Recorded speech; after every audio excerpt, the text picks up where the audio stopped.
conocido como IMSS Bienestar.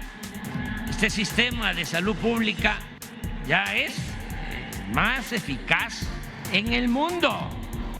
Dije que iba a ser el mejor, que iba a ser como en Dinamarca. No, no es como en Dinamarca, es mejor que en Dinamarca. De pobladores de frontera Comalapa en Chiapas que huyeron de los enfrentamientos entre cárteles, recuerda que se lo documentamos aquí en días pasados. Bueno, pues algunas de las personas que tuvieron que irse por temor ante la violencia en esta comunidad, en esta parte de frontera Chiapas, ahora regresaron a sus casas. Regresaron, de hecho,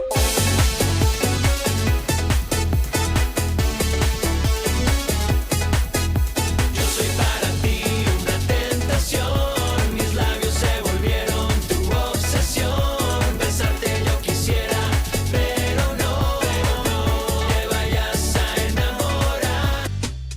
Está comenzando Radio Contexto, un programa semanal de Carlos Buburrón y Héctor Guillén.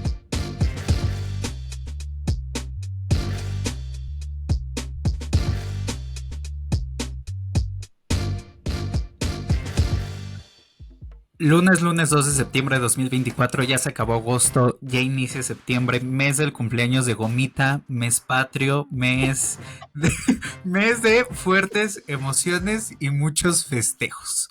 Pero ninguno de ellos se puede vivir sin mi querido Héctor Guillén, que como cada lunes me acompaña. Héctor, ¿cómo andas?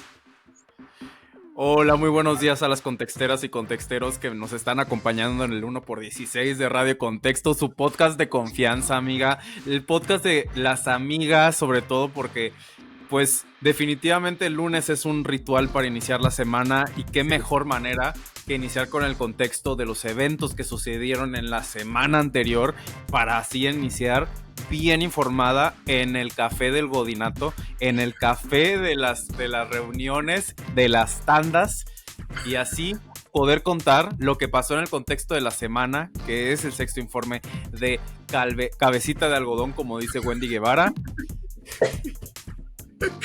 Y contar y explicarle a Wendy también que López Obrador no es responsable de las medidas de inclusión del INE. Pero bueno, eso ni es contexto porque nadie sabe de qué estoy hablando. Pero vamos a hablar del sexto informe de gobierno, el último informe de gobierno de Andrés Manuel López Obrador. Como contexto necesario, vamos a estar hablando, pues, de algo súper importante que hemos querido tocar desde hace varios episodios, es la inseguridad que sucede en Chiapas. Estará con nosotros la corresponsal de Reforma en Chiapas, que ha dado una recapitulación de los eventos más pues fuertes que han sucedido en los últimos meses, relevantes hacia la seguridad de las comunidades de este estado del país. Y como el contexté, vamos a estar hablando de Techno Boys, la película que se estrena el 5 de septiembre en Netflix con Germán Braco, uno de sus protagonistas. Así que mejor ya ni nos alarguemos en lo que viene en el episodio para ir directo al contexto de la semana. El contexto de la semana.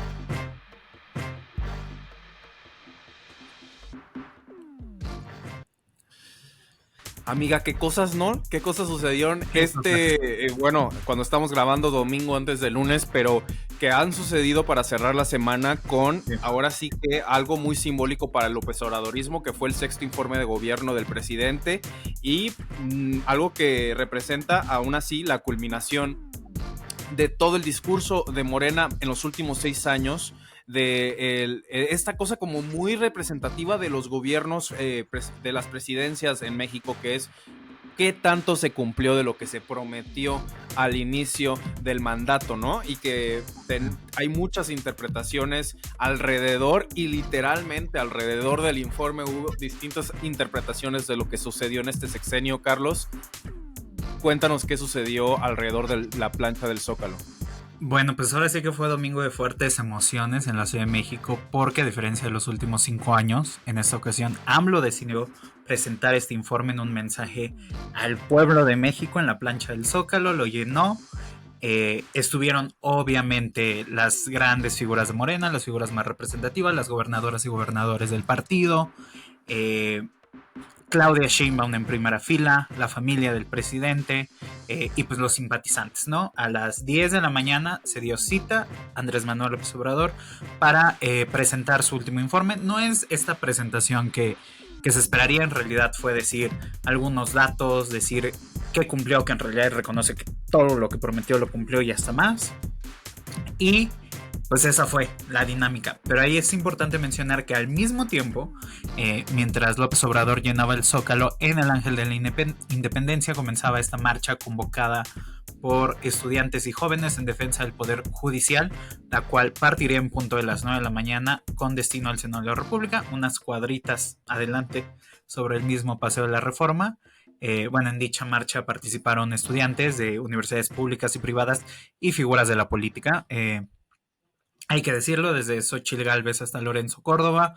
El ministro Alcántara, por ejemplo, estuvo presente. El ministro en retiro, José Ramón Cosío, también estuvo presente. Y en general las consignas fueron en contra de la reforma y a favor de Norma Piña y en general de la independencia judicial.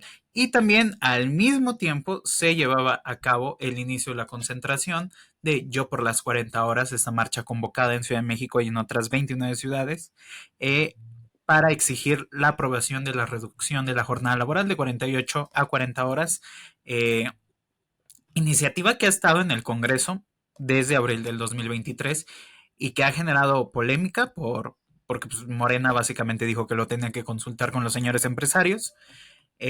Y bueno, por ejemplo, le valió esta iniciativa la salida a Susana Prieto de Morena, quien fue expulsada del partido por impulsar la reforma y denunciar la falta de voluntad política por parte de Morena, el oficialismo, López Obrador y ahora Claudia Sheinbaum, por aprobar esta importante reforma en favor de las y los trabajadores de México. Entonces, domingo complicado, domingo de calles llenas, y domingo de encuentro, ¿no? O sea, de los discursos. Creo que lo que ocurría en el Zócalo contrastaba bien con lo que ocurría en el Ángel y lo que ocurría en el Ángel contrastaba, y lo que se decía en el Ángel contrastaba con lo que López Obrador estaba diciendo en tiempo real, y incluso lo que ocurría a un costado prácticamente, que es esta concentración de Yo por las 40 horas, también contrastaba con lo que estaba diciendo López Obrador en el templete. Amiga, ¿tú cómo viste el discurso? La cuestión aquí. Pues bueno, como lo mencionaba, yo creo que es la culminación del López Obradorismo. No me refiero del López Obradorismo como algo fundamental para la existencia de Morena, sino de la figura presidencial del López Obradorismo, que creo que algo que me parece muy interesante de la decisión de Morena de tomar a Claudia Sheinbaum como candidata es que al final no es un seguimiento ni una heredera en cuanto a la manera de gobernar de López Obrador. O sea, López Obrador como presidente está ahorita en una transición tersa por lo que se trasciende, pero creo que definitivamente Claudia no va a poder repetir esto. O sea, no podría repetir esto el sexto informe de gobierno en 2030. O sea, no va a suceder. O sea, no se va a repetir el efecto de López Obrador en la ciudadanía. Va a ser más difícil para Claudia poder recuperarlo, mantener el López Obradorismo y la corriente que va a manejar López Obrador de influencia en el partido Morena. Creo que va a ser algo que habrá que observar. Finalmente se sale por la puerta grande, porque se va por la puerta grande porque así se lo permitió el electorado y así se lo ha permitido su partido y sus seguidores. Para sus seguidores, la gran mayoría, habrá algunas excepciones, y yo como Lili Telles, no, por Lili Telles no cuenta. Lili Telles no cuenta nunca. Pero me refiero a que muchos de ellos, algunos sí tuvieron la oportunidad de retractarse de su apoyo, incluso algunos que tenían mucho tiempo apoyando a López Obrador, y otros que se mantuvieron y otros que llegaron, ¿no? Que también es algo muy interesante, sí, que han llegado tan de otras izquierdas, pero también de otros partidos como el Partido Revolucionario Institucional, el PAN, el PRD, lo vimos incluso en el Senado. Al final, el López Obrador le está entregando a su sucesora el carro completo. O sea, completo. O sea, Claudia tiene más poder político e influencia en ambas cámaras que como llegó Andrés Manuel López Obrador. Me refiero porque pasó la oposición de construir y de construir y destruir todo lo que habían hecho con la candidatura de Xóchitl Gálvez.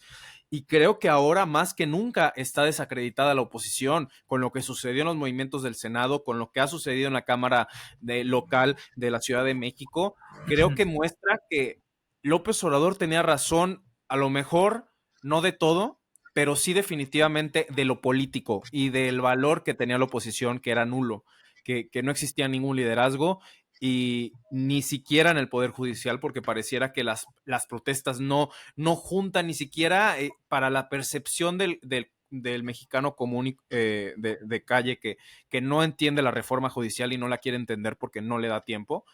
Pero al final López Obrador gana en el discurso, gana en la credibilidad y en decir casi que toda la oposición es igual, porque toda la oposición va a querer subirse al barco ganador que es Morena y que es el López Obradorismo. Claro, frente a todas estas interrogantes completamente válidas y sobre todo lo más importante, Carlos, que creo que fue su aseveración del sector salud, que creo que sí, evidentemente es ridículo lo que menciona de que el IMSS Bienestar es mejor que el sistema de salud de Dinamarca. Creo que es algo que al final lo podemos corroborar con cualquier persona que está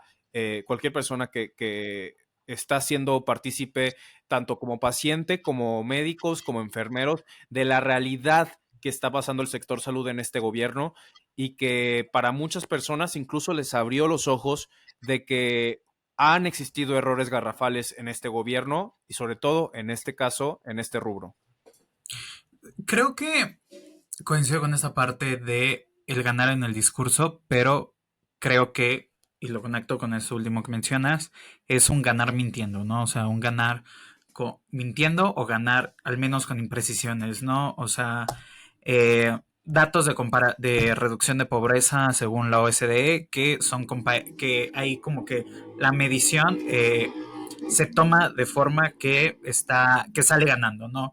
El aseverar que Sembrando Vida es el programa de reforestación más importante y más grande del mundo, siendo que los estudios expertos señalan de que justamente, ¿no? O sea, por el tipo de árboles que se siembran, por las lógicas que tiene esa siembra, no es un programa de reforestación y al contrario podría dañar la tierra en algunos lugares, ¿no? Ya mencionabas la cuestión de salud y los datos son claros, ¿no? O sea, la carencia por salud aumentó en 30 millones de 2018 a 2022. Eso es una realidad del Coneval. El gasto de bolsillo en salud de los mexicanos aumentó.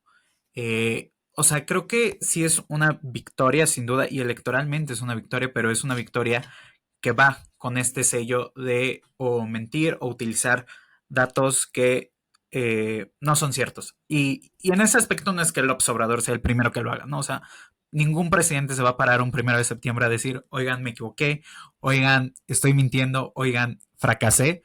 Pero creo que hay afirmaciones que son tan fuertes que la mentira es evidente y lo lamentable viene cuando alguien defiende esa mentira y dice cosas como que sí se miente pero no con mala intención o es una cuestión de la perspectiva que se está tomando de la afirmación y no un reconocer que el presidente, al igual que otros, miente, utiliza datos que deberían ser verificados y el perder, creo, nuestra capacidad de discusión pública de decir, este presidente está mintiendo o este presidente está omitiendo este dato, está tomando ese dato de manera engañosa.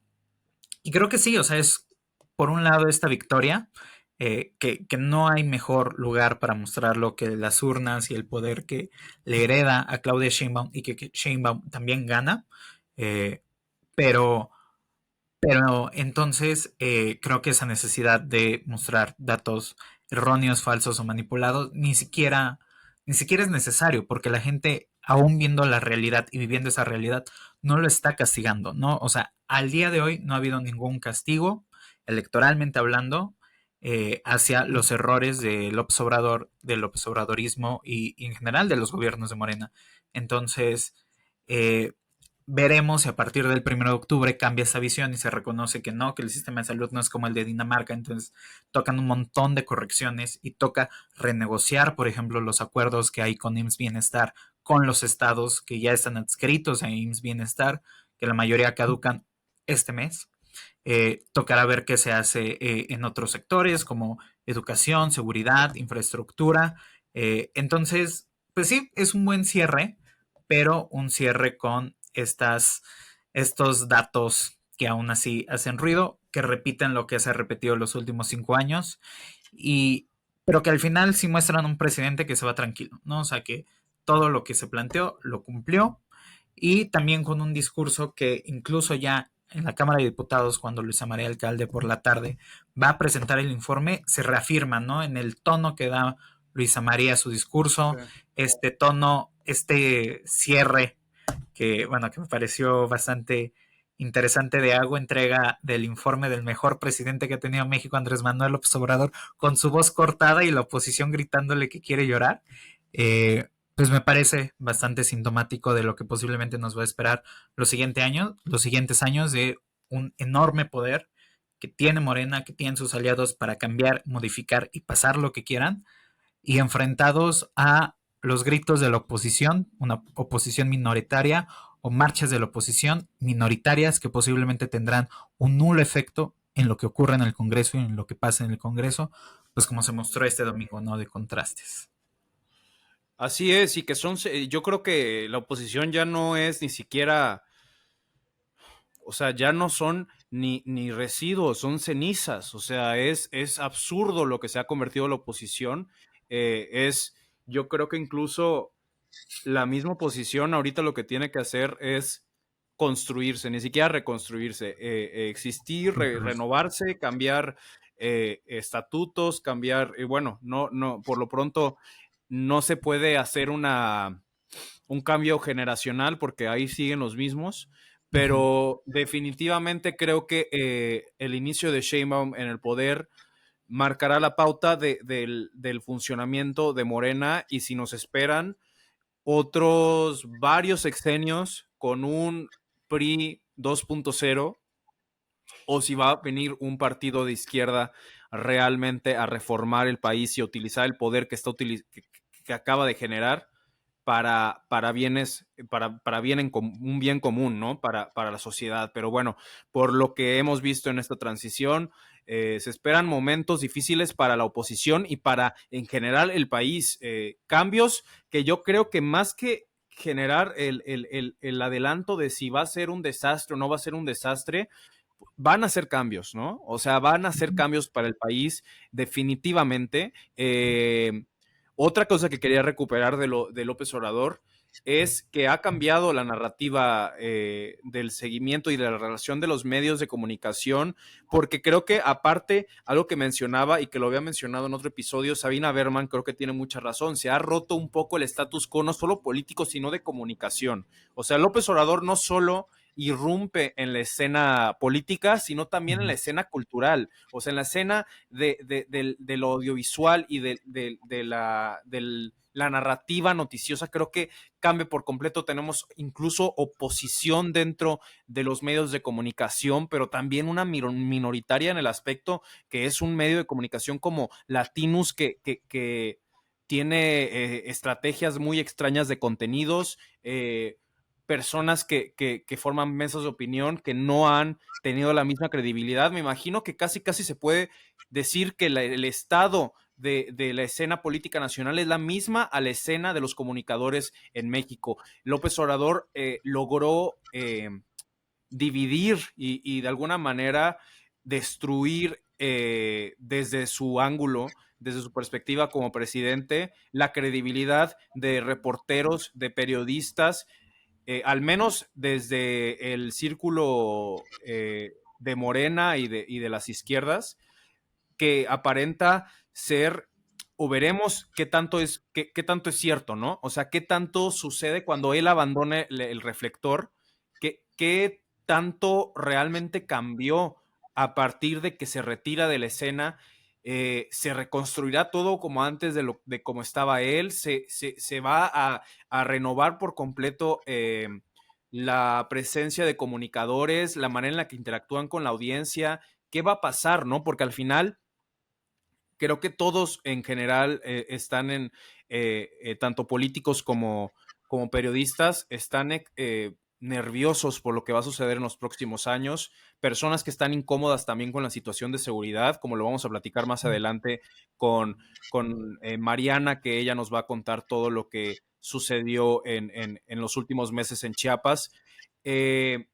Personajes también como el subcomandante Marcos, que también han pasado a un ni siquiera segundo, un tercer plano, que dan comunicados de vez en cuando, también su opinión sobre López Obrador como personaje político, diciendo que tiene que una mezcla entre Díaz Ordaz y Carlos Salinas de Gortari.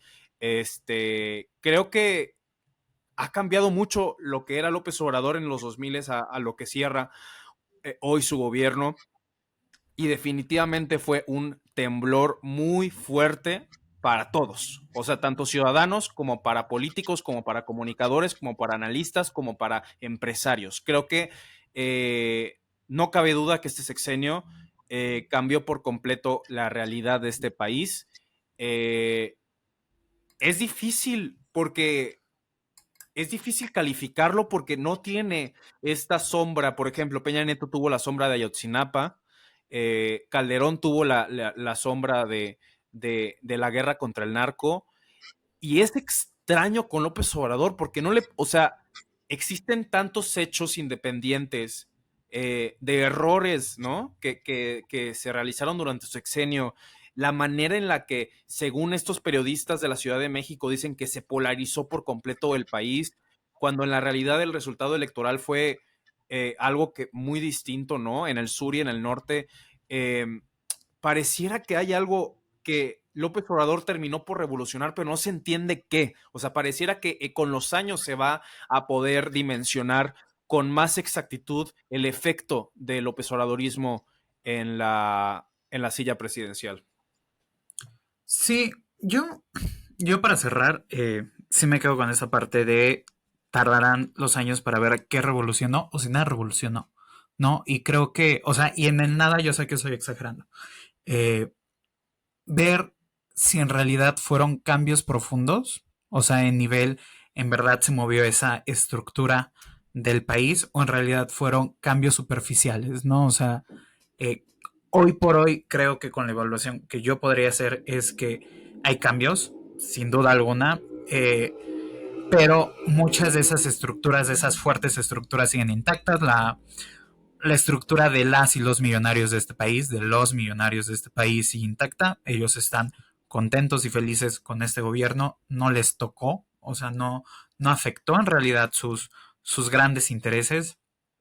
Creo que en la cuestión de medios de comunicación cambian las figuras que se relacionan con el poder, pero no cambia la dinámica de relación con el poder.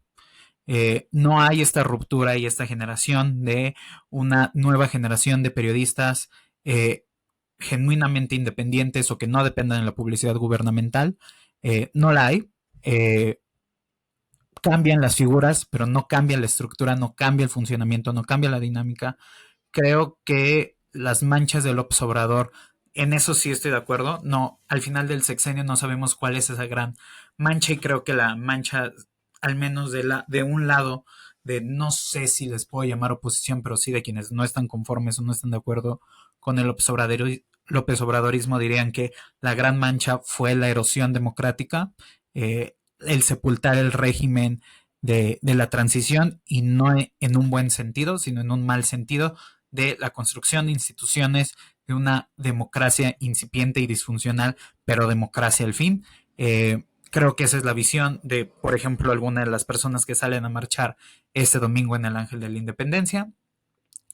Seguramente esa es su visión, una visión discutible, y creo que en la cuestión de la oposición, en efecto, no hay una oposición partidista sólida, pero creo cada vez más, que tal vez es una ilusión tonta, que en estas constantes marchas en defensa de la Suprema Corte y en defensa del INE y así puede surgir algo. Creo que no va a pasar.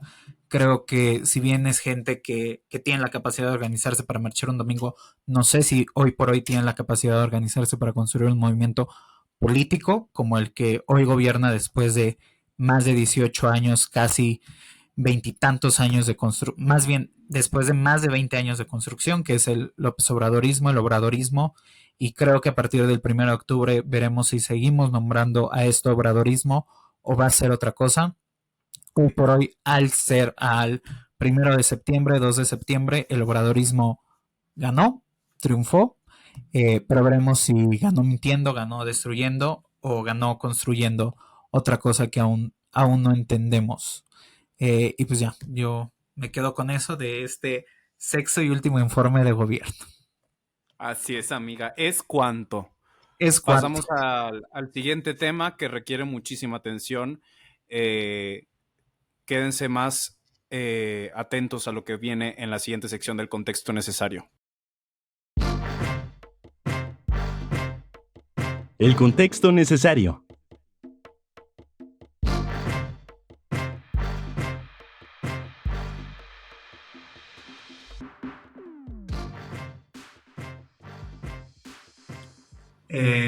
Pues bueno, desde hace mucho tiempo hemos querido hablar de esta problemática, pero no queremos hacerlo sin escuchar a alguien que fuera experta en lo que está ocurriendo actualmente en Chiapas. Y para conversar al respecto se encuentra con nosotros Mariana Morales, periodista que trabaja y está desde Chiapas y cuyas investigaciones se centran en las víctimas por proyectos de extractivistas, la defensa del territorio y derechos humanos. Actualmente es colaboradora en Reforma y es cofundadora de la página digital Tierra de Todas. Mariana, muchísimas gracias por acompañarnos. No, gracias a ustedes por invitarme y pues aquí muy a gusto. Nada más que ahorita Tierra de Todas ya dejó de existir hace como 2 años, creo, lamentablemente. Pero bueno, es bueno que lo mencionen porque fue un proyecto muy bonito para nosotras, ¿no? Sí, claro, ¿no? Y bueno, también reconocer ese trabajo que realizado en estas problemáticas. Y respecto a este desarrollo de investigaciones que ha realizado en Chiapas, ¿nos podrías platicar acerca de cómo inicia la actual ola de violencia que se vive en el estado? Sí, fíjate que mientras el país estaba, en México estaban pasando muchas situaciones de violencia, que el país era una fosa clandestina muy grande, ¿no? Lo que estaba pasando con las desapariciones, con los entierros ilegales que sabíamos que estaban sucediendo en otros estados. Pues en Chiapas las cifras de violencia y desapariciones también eran muy mínimas comparado con el resto de los estados. Vivíamos en una aparente calma, tranquilidad, pero fue a partir del 2021, del 2021, cuando se vino la violencia más fuerte con los ataques entre grupos armados, sobre todo en la sierra de Chiapas, y también se empezaron a notar un poco más las desapariciones. Yo pienso que es un tema que como periodistas deberíamos de empezar a explorar qué estaba pasando eh, antes de que estallara esto, ¿no? Porque a veces pues es como la nota diaria y vas como de manera muy rápido cubriendo los hechos, pero creo que valdría la pena regresar al pasado y ver realmente las cifras pues bueno, a lo mejor no las cifras, pero ya sabíamos también un poco que sí habían algunas situaciones como de desapariciones, pero la gente no se atrevía a denunciar por miedo y por cómo se estaban llevando a las personas, que eran como personas armadas, ¿no? Entonces había una aparente calma, como repito, pero bueno, ya es a partir del 2021 cuando empezamos a ver más homicidios, bueno, como repito, desapariciones y algo inusual en Chiapas, ¿no? Que grupos del crimen organizado, los grupos de los cárteles de la droga, pues también a pelearse, a disputarse, a enfrentarse también empezamos a ver desde el año pasado. Ya yo hice el primer, bueno, yo seguí, digamos, el primer ataque de dron explosivo que utilizó un cártel de la droga en un pueblo, en un ejido muy pequeño del municipio de Chicomucelo, en la sierra de Chiapas. El ejido se llama Joaquín Miguel Gutiérrez.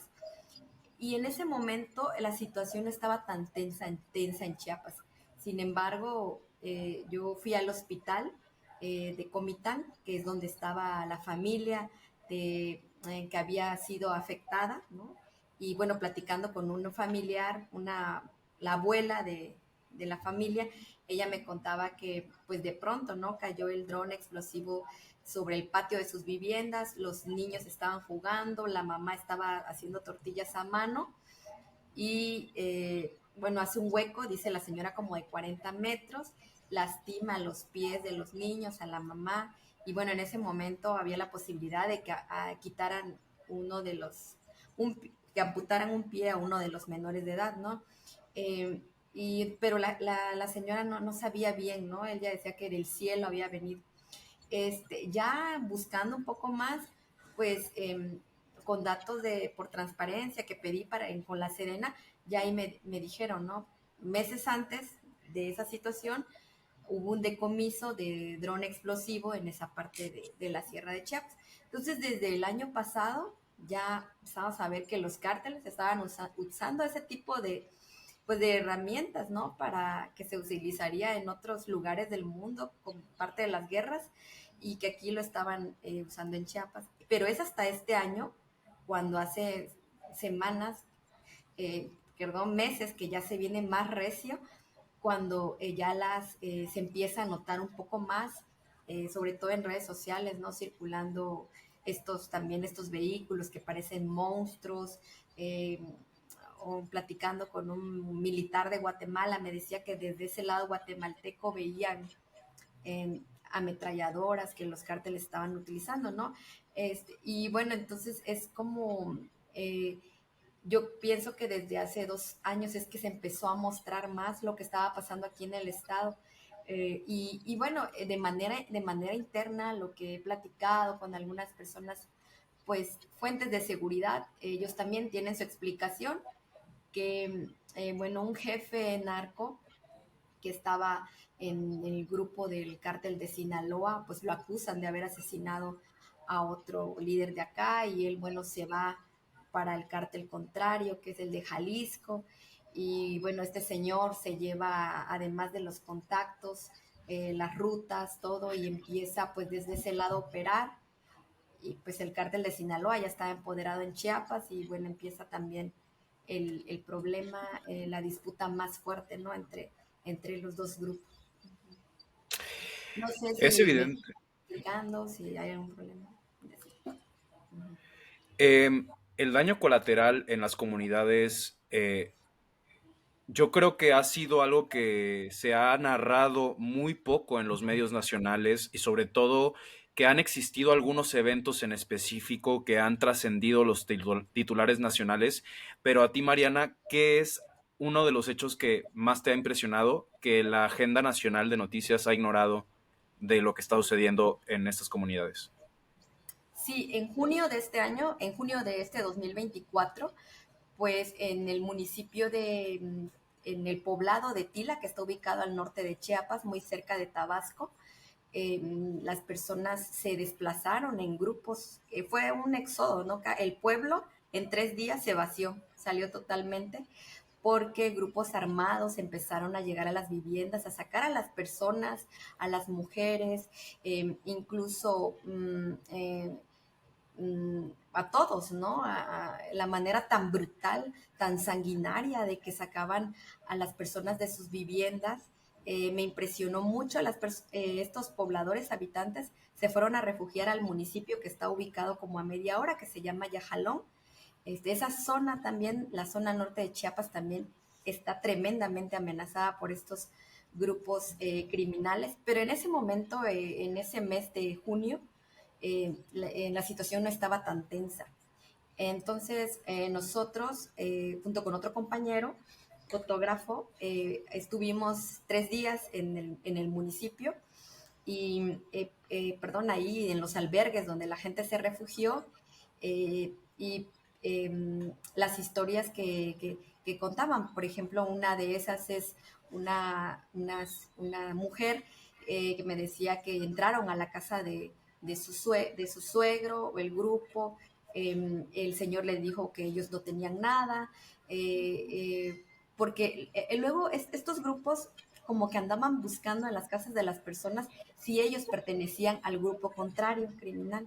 Entonces el anciano dijo que no tenía nada que ver, que si querían que se llevaran las cosas de su vivienda, porque pues no les podía dar nada más. Las personas, estos hombres armados le dijeron que sí, lo lastimaron, lo golpearon, se llevaron a su hija por un momento.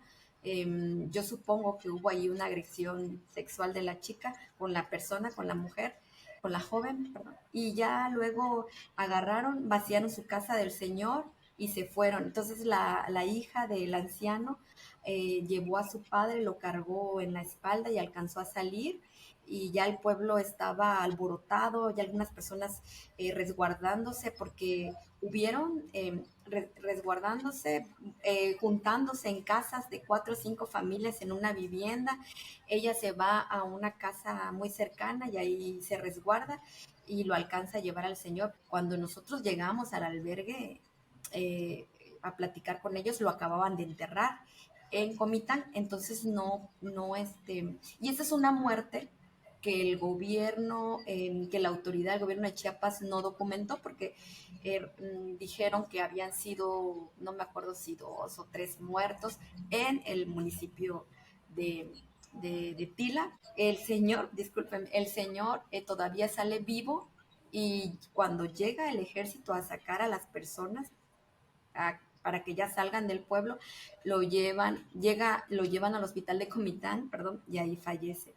Entonces es una muerte que la autoridad no documentó, porque dijeron que los fallecidos habían sido en Yajalón, y en el caso de este señor, pues el fallecimiento se dio en el hospital de Comitán. Entonces nosotros, como mi compañero, nos preguntábamos, bueno, y también el ver que estos albergues donde las personas se habían resguardado empezaron a ser resguardados por el ejército mexicano. Pues me había ido a tocar a albergues donde las personas se quedaban por las lluvias afectados, pero nunca que estuvieran vigilados, ¿no? Incluso los militares les empezaban a decir a los pobladores desplazados que no salieran, que nada más iba a haber un horario. Se los pusieron ahí en la entrada, que de 7 a 8 era el desayuno, y que a las 6, 7, 8 de la noche ya no salieran, por favor, ¿no? Y nosotros nos preguntamos por qué no estaba esa noticia en los titulares de los medios nacionales, y porque estaba muy difícil, ¿no? Yo quedé muy impactada con las historias que escuchaba, de lo que me contaban, de cómo salieron, y sobre todo porque hubieron llamados de auxilio 2 días antes. Las personas, a través de un activista, o también estuvieron haciendo llamadas de alerta, que empezó a correr por redes sociales, a circular, porque es una zona que de pronto hay internet, pero como que de pronto no. Y a pesar de que hubieron llamadas de alerta, pues la autoridad no llegó, y llegó el ejército hasta 2 días después, y ya cuando las personas querían, los llegaron a sacar prácticamente, ¿no? Me dejaron a sacar, o sea, ni siquiera hacer una vigilancia, un operativo para atacar o para sacar a los criminales, no, sino que llegaron a que las personas se fueran. Y bueno, pasaron 2 semanas como estuvieron estos habitantes en el albergue, y ya finalmente pudieron regresar a casa, pero todavía la situación es tensa por ahí. Uh-huh. Ay, perdón, interrumpí. Bueno, y rápidamente, pues las personas que del municipio de Amatenango, de la frontera, que está ubicado muy cerca de Guatemala, frente a Guatemala, pues también se desplazaron, porque igual grupos criminales pues empezaron a rondear el pueblo, a estar con sus armas largas, a pasar por ahí, porque con sus vehículos blindados, que parecen llamados monstruos. Una mujer me comentaba que llegaron a su casa, le pidieron su celular, se lo quitaron, vieron que no había nada, se lo regresaron, le dijeron que la señora tenía una tiendita ahí en su casa, se metieron, se llevaron el dinero de la tiendita y les dijeron, tienen 2 horas para salir de su casa, de esta casa. La gente huyó y mientras ellos iban corriendo, estos grupos criminales disparaban al aire. En ese mismo desplazamiento, otro anciano de como de 96 años huyó no habían llegado a su casa, pero salió él junto con sus nietos por el miedo, porque ya empezaban a decir estas personas armadas que se iban a llevar a las mujeres para que les hicieran sus alimentos y también a los jóvenes para llevarlos, ¿no? Y bueno, ellos salieron huyendo, se fueron a Guatemala, pasaron, porque es muy cerca, que está como a 20 minutos la línea divisoria, y este señor pues alcanzó a pisar tierra guatemalteca. Un hombre de ese país le dio espacio en su casa y ahí falleció. Entonces, este anciano fue enterrado en Guatemala y entonces estas dos historias, lo que pasó en Tila, en la zona norte de Chiapas, y en Amatenango, en la sierra, pues yo veía que hay como patrones de violencia similares, que es el crimen organizado, el narco, quienes están ocasionando esta violencia. Y lo digo porque en la zona norte de Chiapas, el presidente Andrés Manuel, en lo que pasó en el pueblo de Tila, pues había dicho que era un problema de tierras, de dos grupos pequeños, ¿no? Pero pues evidentemente no, y pues muestra de eso es que yo veo similitud en donde ya está de plano, en Amatenango de la frontera, que es el narco, y en Tila, donde dicen que solo era un pequeño problema. No, son historias similares de la forma tan sanguinaria que entran estos grupos a las viviendas de las personas. Hay dos elementos que ahora que nos narras lo que está ocurriendo, tanto en la frontera como al norte del estado, encuentro en común y me parece importante preguntarlo, ¿no? En primer lugar, que este tipo de violencia extrema no es la primera vez que se ve en el país, ¿no? Se esperaría que las autoridades tengan protocolos, mecanismos, formas de actuación inmediata y no los está teniendo. Y eso me lleva al segundo elemento, que es la pregunta que quiero realizar, y es ¿qué respuesta ha habido por parte de las autoridades? ¿No? O sea, mencionas los dichos por parte del gobierno federal, por Andrés Manuel López Obrador, pero también por parte del gobierno estatal, los gobiernos municipales, e incluso añadir este elemento, la respuesta del gobierno guatemalteco ante la llegada de personas chiapanecas al país vecino. ¿Cómo evalúas esa respuesta gubernamental? Sí, pues pienso que esa respuesta se puede saber con lo que hace poco reporté en el municipio también en Amatenango de la frontera. Hay tres localidades, 3 ejidos. Uno se llama El Pacayal, otro se llama Guadalupe Victoria y otra, no recuerdo ahora, ¿no? Estas personas desde hace 2 semanas, 3 semanas, vienen informando a sus familiares que están fuera de esa región de que un grupo criminal, un grupo de estos grupos de cárteles, llegaron al pueblo a decirles que necesitaban a los hombres para que fueran a bloquear una carretera que está muy cerca de ahí. Esto es algo que es una práctica que están usando estas personas como para demostrar poder de decir, mira cuántos yo tengo, ¿no? Mira, a mí este pueblo me apoya, ¿no? En realidad habrá quien sí esté de manera voluntaria, pero también hay gente que no está, como es el caso de estas comunidades que mencioné. Y pues la gente también lo ha hecho de manera pública. Hace 2 semanas lanzaron un comunicado unos pobladores del municipio de Frontera Comalapa, que también otro municipio que está en la sierra, diciendo que los están llevando a tapar carreteras, los regresan, y no ha pasado nada. La autoridad, la Secretaría de Seguridad Pública de Chiapas, el Ejército, no llegan a esos lugares a pesar de estas llamadas de auxilio, no se aparecen. Entonces, yo podría decir que aquí las autoridades de Chiapas están dejando a las personas a la merced del narco, lo que está pasando.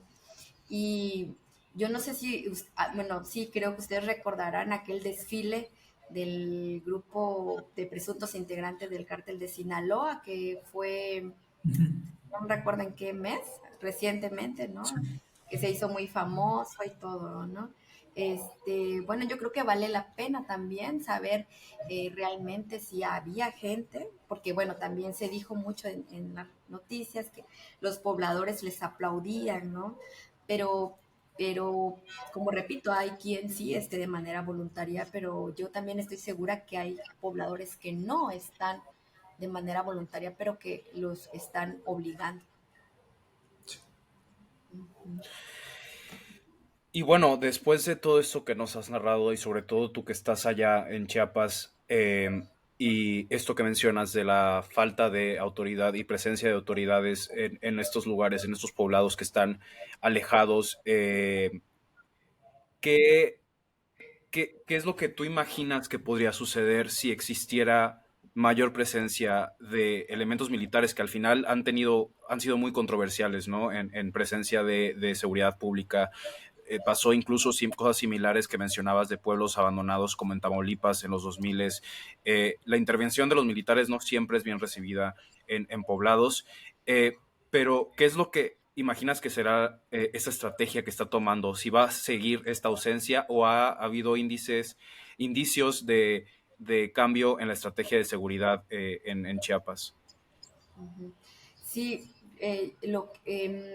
digamos, hay municipios de la Sierra de Chiapas donde las personas no tienen confianza con las autoridades, sobre todo con el ejército, porque, bueno, ellos mismos han dicho, ¿no? Que esta autoridad está dividida, que una parte del ejército está con un grupo criminal, con el cártel de Sinaloa, digamos, y el otro grupo del ejército está con integrantes del cártel de Jalisco, ¿no? Entonces, pues no hay tanta confianza de las personas. Por ejemplo, eh, pienso que fue como en enero de este año, cuando en una comunidad, eh, no recuerdo el nombre, pero es de Frontera Comalapa, una de las localidades de Frontera Comalapa, que también es un hecho que está en redes sociales, cuando las personas, los pobladores se enfrentaron con el ejército, ¿no? Las personas habían colocado una valla para evitar que llegaran estos soldados, y bueno, se enfrentaron las personas con palos, piedras, el ejército con lacrimógeno. Al final del día, los pobladores dejaron el pueblo, se desplazaron. Entonces nosotros hablamos con unas familias que estaban desplazadas en otro municipio de Chiapas, y lo que nos decían ellos era que pues que no los dejaban entrar al ejército, eh, no porque ellos estuvieran con un grupo, como pobladores, con un grupo criminal, no, sino porque ellos viven ahí y ellos sabían que la persona que estaba encabezando en ese momento la seguridad, el operativo para ingresar al municipio, y pues estaba ligado a un criminal local. Incluso nos dijeron estas personas desplazadas que cuando sucedió el enfrentamiento, dentro de digamos, esta fila del ejército, habían hombres criminales que traían la ropa del ejército, ¿no? Dentro de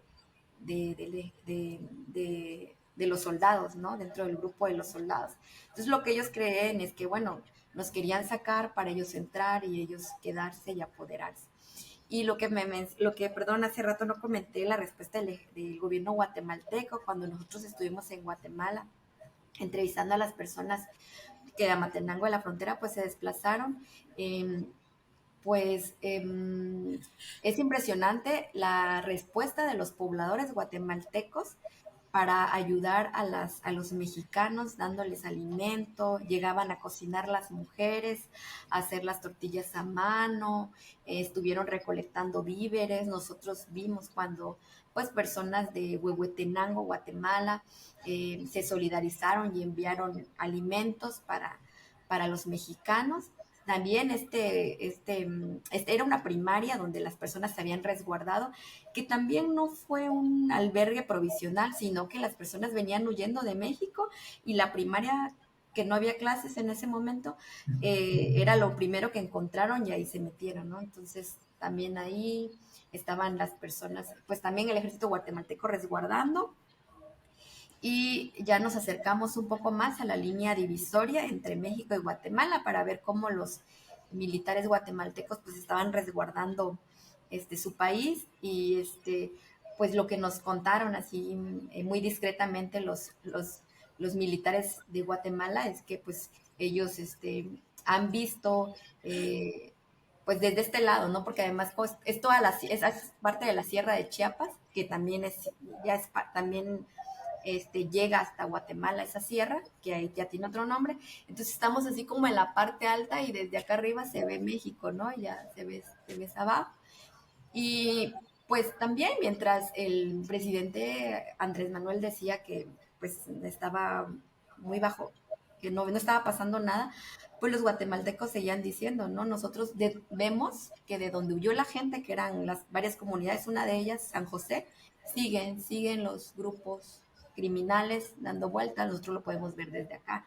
Un hombre guatemalteco nos contó que vive muy cerca de la línea de división entre México y Guatemala, que recién se echó a perder su cosecha de maíz, parte de la cosecha del maíz, porque cayó un dron explosivo en su siembra, ¿no? Y entonces decía él, pues los ataques que tienen en México nos han llegado hasta acá, ¿no? Y un poco ya para cerrar esta entrevista, hay un aspecto que es fundamental y son ustedes, las y los periodistas que dan cobertura a estas situaciones, que narran estas historias y como lo has narrado en esa entrevista, lo narra desde la perspectiva de las personas. ¿Cuáles son esos retos hoy por hoy en Chiapas para contar esta historia, para contar en tiempo real lo que está ocurriendo y lo que pues, puede clasificar como una crisis humanitaria, sin duda, y que desafortunadamente no está siendo reconocida ni por el gobierno ni en muchas partes de México? Ay, pues no sé, los retos. Pues yo pienso que en mi caso, en lo personal, no sé, pienso que tal vez aprender a controlar mis emociones, porque hace poquito me tocó estar en un supuesto ataque a la casa de un funcionario de acá, que todavía no está confirmado, pero bueno, entonces, pues, no sé, de pronto estás en un lugar y no sabes, aunque hayas llevado cursos de seguridad, físicos y también para físicos y también en el tema mental, perdón, de salud mental, terapias a lo mejor, ¿no? Pues uno sí de pronto como que no sabe, ¿será que estoy haciendo bien? ¿Será que no? Entonces yo creo que a mí la parte de las emociones es la que como reto debo de controlar, ¿no?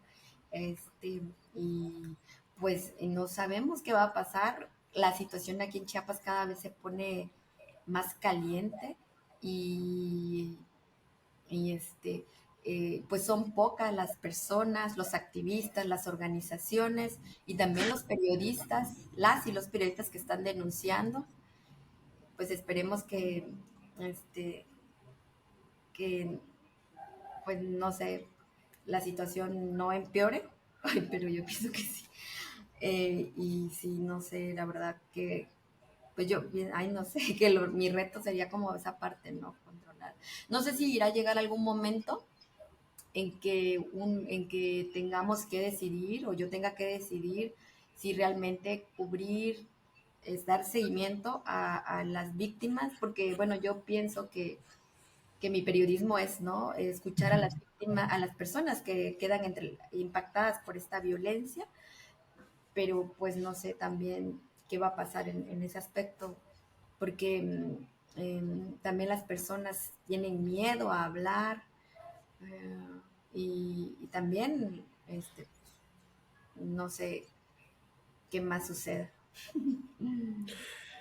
En definitiva es algo que debemos estar siguiendo con mucha atención desde todas las partes del país, porque al final el sur merece la misma atención noticiosa que muchos otros temas que están sucediendo, tanto en la capital como en otras ciudades del país. Agradecemos muchísimo a Mariana Morales que nos acompañe, colaboradora de El Reforma, por darnos el contexto de Chiapas en el contexto necesario. Gracias, Mariana, por tu tiempo.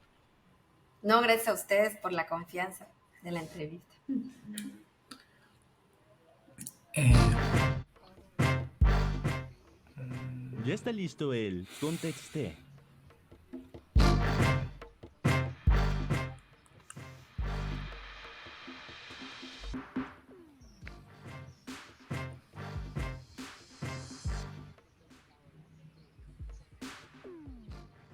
Y otra semana de Radio Contexto, otra semana de Contexté, y está con nosotros el actor Germán Braco para contarnos de una serie, digo una película que va a salir en Netflix llamada Techno Boys y que sin duda alguna ha llamado la atención por el tráiler que ha salido en redes sociales y ha dado mucho de qué hablar y tienen como muchas expectativas rondando esta película. Germán, ¿cómo estás? Muchas gracias por acompañarnos en Radio Contexto. No, hombre, gracias a ustedes, gracias a ustedes. Pues bien, todo muy bien. ¿Y ustedes? Muy, Bien, muy también. bien.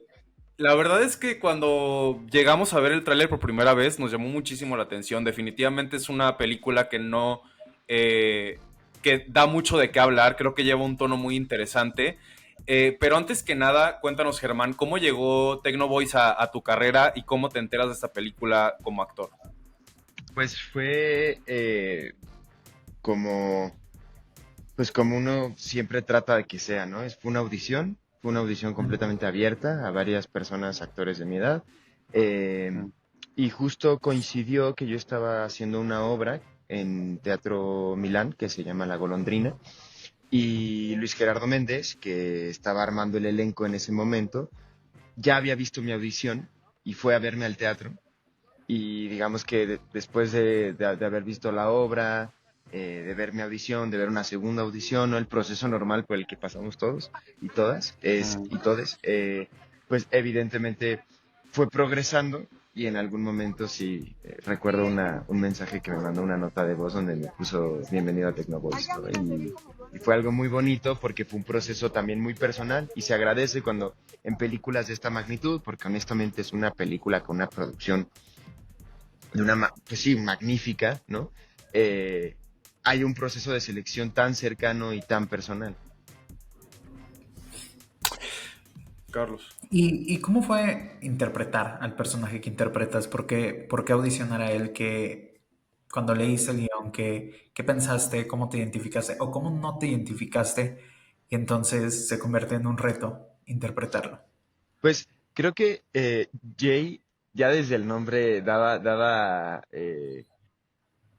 un tono fársico que creo que no es tan sencillo como mucha gente piensa. Creo que tenemos una mala concepción de la farsa en el como género cinematográfico o como estilo de los géneros cinematográficos, sobre todo en México, y más con la comedia. Entonces creo que para mí era una intención de intentar pues representar esta farsa, esta sátira incluso, ¿no? Desde un lugar mucho menos estereotipado. Entonces, para mí fue explorar, para mí las audiciones son explorar, es divertirme también, es gozar, pero sí quería hacer algo diferente, sin lugar a dudas. Y me gusta porque al final del proceso de selección fue eso, ¿no? Fue como me lo dijo Luis Gerardo, es que tu Jay fue muy distinto a los otros y es algo que no tenía pensado y que me gustó mucho. Y era eso, era darle un tono fársico, pero que siguiera siendo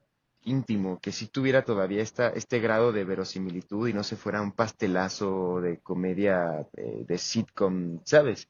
Entonces, creo que intentar y explorar otro tipo de lenguajes de expresión, pues obviamente era el cometido y se cumplió.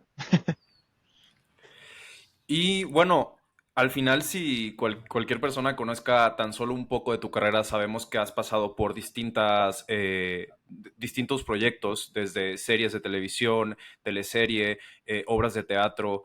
¿Y qué es lo distinto de trabajar en Tecnovoice respecto a los otros proyectos que has realizado en tu carrera? El género, sin duda, aunque haya sido comedia, la expresividad que exige Tecnovoice era una farsa muy medida. Y creo que, otra vez, ¿no? Regresando al tema de la farsa, y más cuando tiene estos tintes de crítica también, a mí me interesaba mucho entender este lenguaje en cine. Para mí en teatro puede ser mucho más sencillo, tienes un campo de exploración mucho más grande, tienes mucha literatura al respecto, muchos profesores, pero creo que ese género, ese estilo en México en cine es muy complicado.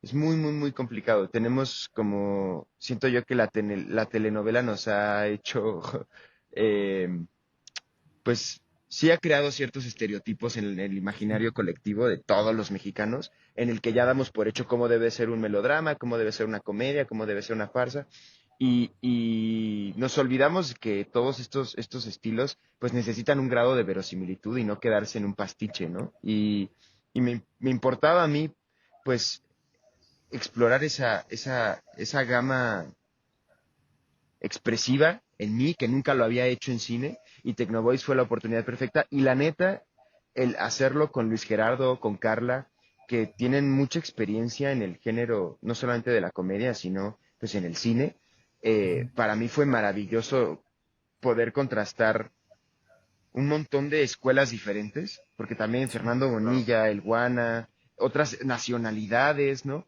Y cómo convergíamos todos, no sé si se dio así, pero bueno, cómo todo esto convergía en un mismo estilo, en lograr personas de diferentes edades, de diferentes escuelas, de diferentes nacionalidades, crear un mismo estilo para que Tecnovoice tuviera la verosimilitud necesaria y crear el humor a partir de la comedia de situación necesario que nos dejara contar la película. Y me sorprende, no sabes de qué manera me salí sorprendido de que todo esto se logró con creces. Y Hablas de dos justo cosas que algo... nos... Ay, No, no, no, perdón. sí, sí. Ay, Carlos. bueno, hablas de dos cosas que son muy interesantes y es, por un lado, el hecho de compartir experiencias con actrices y actores que llevan, pues sí, más tiempo o que tienen otra experiencia, aunque sean de la misma edad, tienen otros antecedentes, otras escuelas, pero también hablas también de esta parte de tú como un actor joven, ¿cómo confluyen estas dos partes, ¿no? Entre las nuevas narrativas, por ejemplo, al momento de hacer cine, al usar la farsa, pero una farsa distinta a la que tal vez estamos acostumbrados, y también la experiencia de otras actrices, de otros actores, de otras creadoras y creadores. Pues creo que es como hacer un estudio multidisciplinario, ¿no? O sea, creo que todos de una manera muy, muy extraña, porque no fue una comunicación explícita de, ok, esto es lo que vamos a hacer, así lo vamos a manejar, ensayos, ensayos, ensayos, cosa que podría ser, pues, relativamente normal, ¿no? O normativa dentro de cualquier proceso de preproducción del cine. Pero también al tener personas de diferentes nacionalidades, gente que vive en otros países, también hace que la preproducción sea compleja, sea poder cuadrar tiempos, usos horarios distintos, traer a los actores, actrices acá, es muy costoso traerlos desde mucho antes. Entonces, claro que era un proceso único. Y creo que el hecho de que sea tan distinto en todos sus rubros es que lo hace una película muy única. Porque todos, desde el momento uno, desde que empezamos a leer el guión, desde que ensayamos las coreografías, desde que ensayábamos con Luis Gerardo y con Gerardo Gatica, tuvimos muy claro, no me preguntes por qué, si es meramente intuitivo o por las escuelas que todos traíamos, tuvimos muy claro qué es lo que íbamos a hacer y cómo se iba a contar esta película. cuál era el estilo visual, es decir, como el sentido estético de la película, qué se buscaba, apuntar a la nostalgia, ¿no? Todos esos puntos los teníamos muy claros desde el principio y para mí fue pues una emoción muy grande también, no te voy a mentir, no solo por la magnitud de la producción, sino porque soy el actor más joven del elenco, ¿no? La idea de la película es aspirar hacia un grupo de chavitos que pegaron en los 90s, que les fue muy bien, una especie de Timbiriche por ahí, y se reúnen 20 años después. Entonces, claro, Ujú. es todos estos viejos dinosaurios del mundo del pop y de la música, 20 años después, en un mundo que tal vez ya los está olvidando y que quieren pertenecer todavía, eh, necesitaba de un elenco mucho más experimentado, de gente mucho más grande.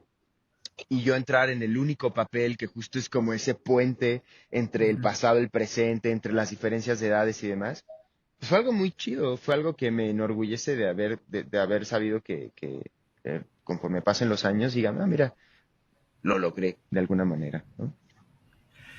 Y justo lo que mencionabas antes de esta pregunta, este tema como de la evolución de los contenidos en México, de esta como esto que se ha mantenido ahí en el aire de todos los melodramas y el tono melodramático de las telenovelas, etcétera, que han impactado desde luego en el desarrollo de ficción, tanto con los guionistas como con los actores y en general con los contenidos que se ven y que se piensan de lo que es una ficción en este país. ¿Cómo observas los nuevos contenidos? Porque ahora tú también formas parte del elenco de Tengo que morir todas las noches. O sea, vienes de esta nueva ola de contenidos y de series que prometen y que los críticos y la audiencia tienen en común que es un buen contenido, que es una buena serie, que es una buena película.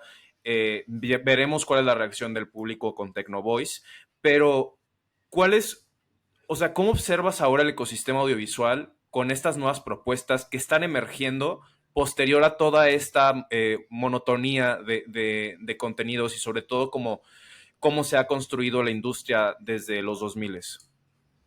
Órale, pues creo que se veía venir, te podría decir. O sea, creo que el cambio no solamente era necesario, sino que pues iba a suceder, ¿no?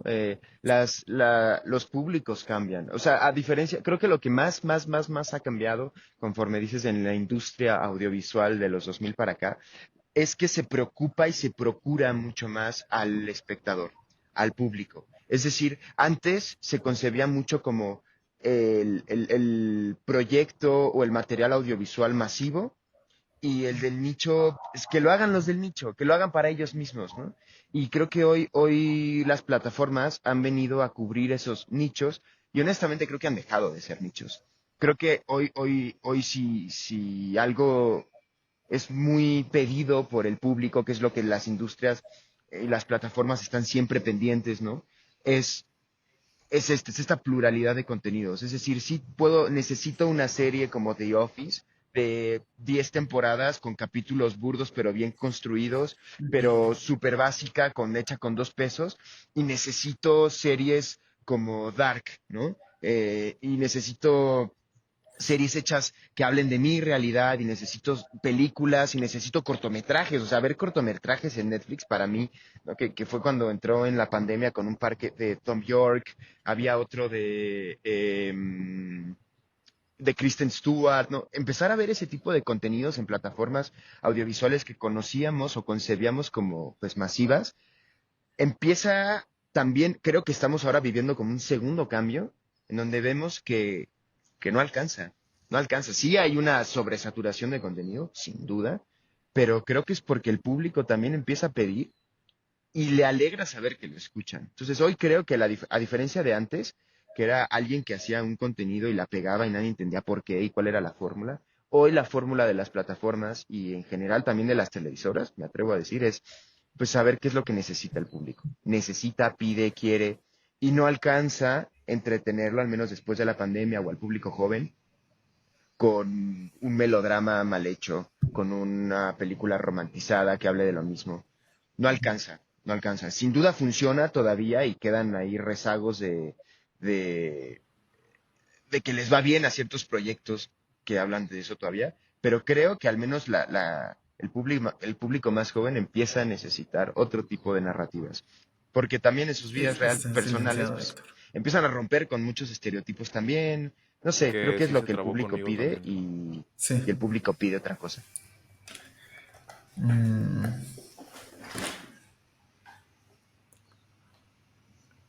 Pues nos esperamos. Ah, No, ahorita que entre, ya que cierre la Ah, les respuesta perdí. y pasamos a... últimas dos y ya. No. Ok, si quieres yo cierro con con lo que usualmente haces, que es la de por qué deberían de ver la serie. Va. Y yo pregunto que en este nuevo ecosistema, ¿qué proyectos le gustaría realizar? Los perdí. Ahí ya, Ay, ya, sí, ya, ya. perdón. No, no te apures. No te preocupes. Nos trabamos un poco al final de la respuesta. Si quieres, igual cerrar la respuesta y seguimos con la siguiente pregunta. Pues eso, creo que a diferencia de hace unos años, creo, y esto es desde mi mera poca experiencia y mi poco conocimiento como global o analítico de la industria, es que hoy el público pide otra cosa. Sí. Y en estas oportunidades que se abren cuando el público pide otra cosa, cuando hay series de todo tipo, grandes, chicas, medianas, largas, cortas, y se cuentan también nuevas historias, nuevas narrativas, ¿qué tipo de proyectos te gustaría realizar próximamente? ¿Qué personaje te gustaría interpretar? Pues creo que he estado muy clavado últimamente pues con tal vez las narrativas de siempre, pero contadas, o sea, que el cómo se cuenta cambia mucho. No sé, películas como The Zone of Interest, ¿no? Que habla sobre pues, el holocausto y cuántas películas no hay sobre ello, pero el cómo lo cuenta, ¿no? Eh, Totem de Lila Vilés, ¿no? Habla de una familia que está despidiéndose de un padre Sí. que también, cuántas veces, pero el cómo lo cuenta. Y he estado muy clavado con el cine de infancias. He estado muy clavado con el cine contado a través de la perspectiva de las infancias. Totem, justamente, 20.000 especies de abejas, Sí. Alcarrás, ¿sabes? Ese tipo de películas manejan una intimidad y una ternura radical que creo que sin duda quisiera pertenecer a un proyecto cinematográfico en el que se maneje un texto con esa ternura radical. Y ahora, yo creo que para cerrar este contexto, nos encantaría que nos pudieras dar la razón por la cual las personas que están escuchando este podcast deberían de darse la oportunidad de ver Tecnoboys en Netflix el 5 de Ok, septiembre. pues primero que nada, ver a Luis Gerardo Méndez y a Carla Sousa juntos en un proyecto nuevo, distinto, después de mucho tiempo de estar juntos en pantalla, de verdad que es un goce, y no solo como actor haberlo visto y gozar de su experiencia y de su expertise, sino porque es muy divertido. Es un guión de Alexandro Aldrete que ha venido haciendo cosas muy, muy, muy, muy buenas, con una comedia inteligente, con un lenguaje fársico poco explorado, me parece, y con unas actuaciones que yo digo que aquí hay de todo, ¿no? Chile, mole y pozole. O sea, tienes gente de teatro como el Guana, como Fernando Bonilla, tienes gente de cine, tienes a Daniela Vega que se ganó un Oscar, ¿no? Tienes un elenco pluricultural que hace una película sumamente nutritiva. Pues, Pues a bueno, ver, muchísimas gracias. Gracias, Germán. Nos vamos a dar la tarea de verlo el 5 de septiembre. También estará en Cinetecas Ciudad de México, Guadalajara y Monterrey por tiempo limitado. Así que invitamos al público a darse la oportunidad de ver esta película. Como lo menciona Germán, es una nueva manera de contar las cosas que se necesita ver en el cine mexicano y se necesita ver en la televisión mexicana, más y nuevos personajes más complejos. Gracias, Germán, por el tiempo de darnos esta entrevista en Radio Contexto. No, hombre, gracias a ustedes, gracias Carlos, gracias Héctor.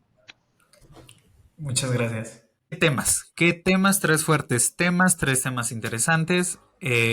Estaremos viendo Tecnoboys. Ahí nos dicen qué opinan, nos dicen qué opinan de la situación de Chiapas, que tanto conocían, si no son de Chiapas, lo que está ocurriendo, y qué opinan de eso que queda acerca del gobierno de López Obrador. Héctor, muchísimas gracias por estar hoy aquí como cada lunes, y no se puede cerrar este podcast de otra forma que no sea tú diciéndonos cuándo salimos. A ver, con eso cerramos. Amigas contexteras y contexteros, salimos cada lunes a las 7 de la mañana, horario de la Ciudad de México, también en Tijuana a las 6 de la mañana y a las horas de Cancún a las 8, amiga. Me encanta que lo dije así de que muy ecléctica De corrido, la manera de de corrido. contarlo. Pero también queremos decirle a las contexteras que, por favor, acompáñenos suscribiéndose en nuestro canal de YouTube y dándole campanita y like si les gustó. Manita arriba. Comentan de repente de mi peinado, que si me cortó mal el pelo la Karen, la que me corta el pelo, pero pues bueno, eso no importa. Hablen de los temas, amigas. Hablen de los temas y no de mi peinado.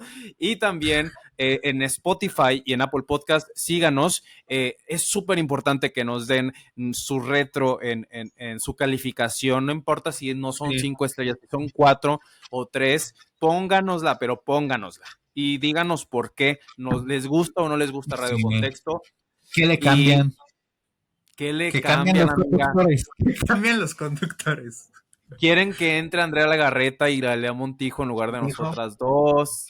Lo conseguimos. O sea, lo conseguimos. Ponemos a a Andrea Rodríguez de productora, a quien, lo que usted quiera. Usted quiera, aquí servimos el contenido. Y muchas gracias. Nos vemos la próxima semana. Nos vemos.